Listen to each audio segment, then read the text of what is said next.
MovieWeb.com.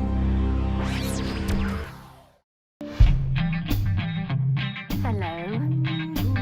Who's that? That's Tamara Drewe. Good God, what's happened to her? She had a nose job, Dad. I love your new hooter. It's not actually new, it's just smaller. She's single, you know. What'd you have to do to get a cup of tea around here? Make it. Tea, sugar, fridge. She's completely different. I couldn't agree more. He never grew up. In his trousers. It's your house? Yeah. Do you want to buy it? No. I want something else. I wanted to begin by asking you, obviously you're the title role, you're the lead in this, but it's a great ensemble Yeah. cast around you. Was that sort of take the pressure off a little bit? Absolutely. I'm always attracted to ensemble pieces because, you don't have the pressure. Actually, it's very misleading because Tamara's just the centrepiece, I suppose. She's the catalyst, but actually the lead characters are the young girl, I think, Jodie, and the desperate housewife, Beth. And for me it was really nice, and it means that you can just get on with your work and not worry about it, whether it's your fault, whether the film flops or not, Right, I mean, Tamara is sort of like the center that everyone kind of circles around, Nicholas Yeah. and Glenn and all the other characters. Yeah. What do you think sort of is the thrust of it? I mean, does she come back to sort of start trouble, to kind of shake things up, or what is sort of her motivation in returning to the town? Well, her mother dies, so she has to come back to sell the house. But when she's there, she has this mischievous streak, which wants to show everyone how successful she is.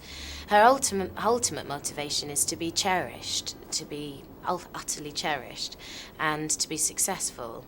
And she just goes about it in completely the wrong way because she doesn't know who she is. So there are many different aspects to Tamara Drewe. She's very complicated, and I like that about her, that she's not perfect, and she never redeems herself or works out. We never work her out. She's not black and white, and I like that. It's very, very modern and real.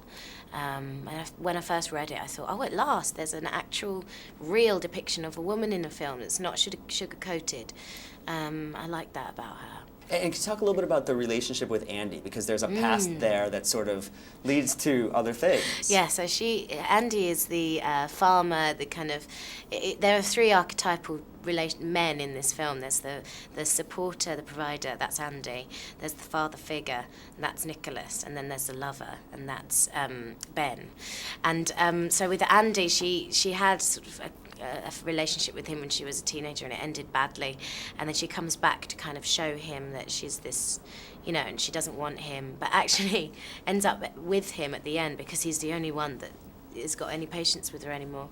And kind of respects her. I mean, sort of, Nicholas sort of uses her. Yeah, he respects her. She doesn't respect him. It's really, there's one scene in the film where she is blown out by her lover, and there's all these rumours going around that she wants to sleep with everybody, which she didn't start.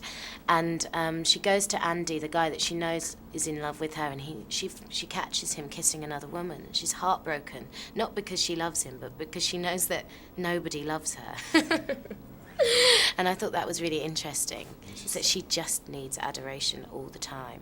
And then what is it with Nicholas? Because that's sort of, like you mentioned, the father figure, but she kind of gets sucked into his world. Well, she admires him as well because he's a successful writer. And also, she relishes in her own drama. She is her own muse, in a way. So she gets in... Because she writes so autobiographically. She writes autobiographically, so she gets into this relationship. But first of all, it's just because she needs someone to look after her. Then she finds it quite thrilling and starts kind of writing well and uses him in a way and uses herself, and then it becomes utterly chaotic, and she didn't mean it to.